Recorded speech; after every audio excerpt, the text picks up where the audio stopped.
கோபிச்செட்டிப்பாளையம் அருகே கவுந்தப்பாடி மற்றும் அதன் சுற்றுவட்டார பகுதிகளில் கடந்த சில நாட்களுக்கு முன் கனமழை வெளுத்து வாங்கியது. இதனால் கவுந்தப்பாடி ஆவாரக்காட்டு பிரிவு அருகே சாலையில் வெள்ள நீர் வழிந்தோடியது. சரி, மழைன்னு அதுவும் கனமழைன்னு வந்தா ரோட்டிலே தண்ணீர் பெருக்கெடுத்து ஓடத்தானே செய்யும். இதில் என்ன விசேஷம் என்று கேட்கிறீர்களா? இருக்கு.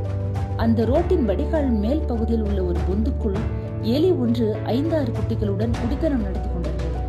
அந்த குட்டிகள் பிறந்து சில நாட்கள் தான் ஆகியிருக்கும். இப்படிப்பட்ட சூழ்நிலையில் பலமாக பொழிந்த அந்த மழையால் அந்த வடிகால் நிரம்பி வழிந்தோடியது.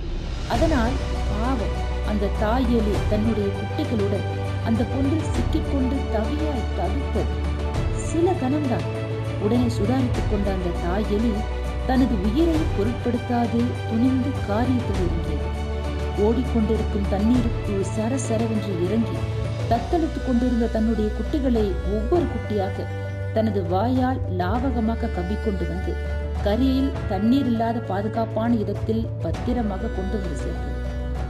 அந்த நெகிழ்ச்சியான வீடியோ காட்சியை பாருங்க.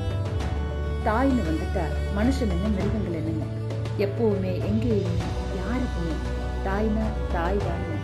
அந்த பாசத்திற்கு ஈடு என ஏதுங்க.